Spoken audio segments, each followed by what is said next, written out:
యమునా నది ఒకప్పుడు గోకులానికి జీవనాధారం. కాని కాలక్రమేణా ఆ నీరు నెమ్మదిగా నల్లగా మారింది.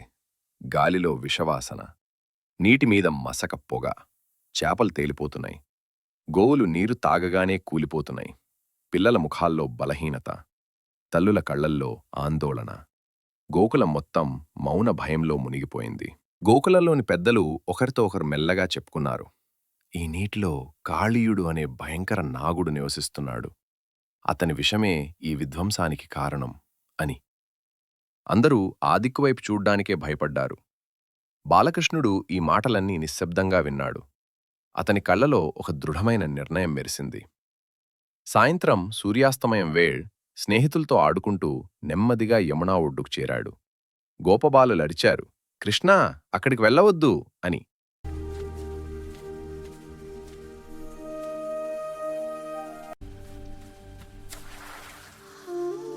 కాని అతడు చిరునవ్వుతో ఒక్కసారి చూసి నీటిలోకి దూకాడు. ఒక్కసారిగా నది ఉప్పొంగింది. అలలు ఎగసిపడ్డాయి. గోకులం మొత్తం కలవరపడింది.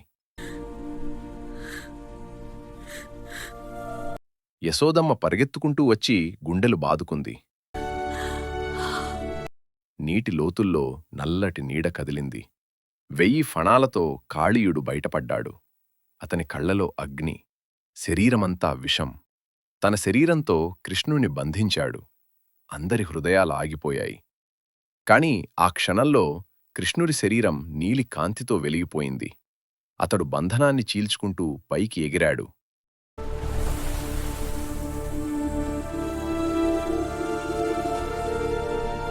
కాళీయుడి తలపై నిలబడి దైవ నృత్యాన్ని ప్రారంభించాడు.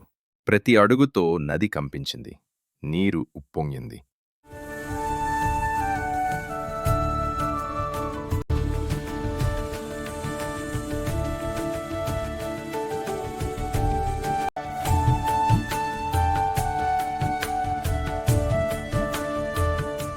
కాళీయుడు పూర్తిగా శక్తిని కోల్పోయాడు.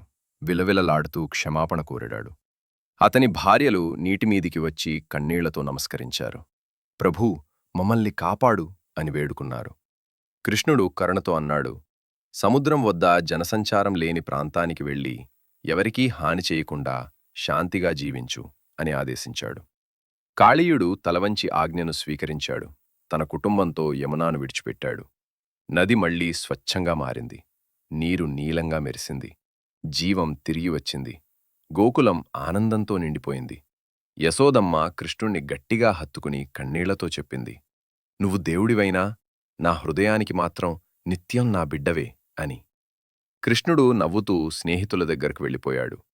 కాని ఆ రోజు గోకులవాసుల హృదయాల్లో శాశ్వతంగా నిలిచిపోయింది. మన కృష్ణుడు సాక్షాత్తూ పరమాత్మ అనే విశ్వాసం. ఇలాంటి మరిన్ని అద్భుతమైన కథల కోసం అనగనాగా AI ఛానల్ను సబ్స్క్రైబ్ చేయండి. ఈ వీడియోకు లైక్ చేయండి. మీ స్నేహితులతో షేర్ చేయండి.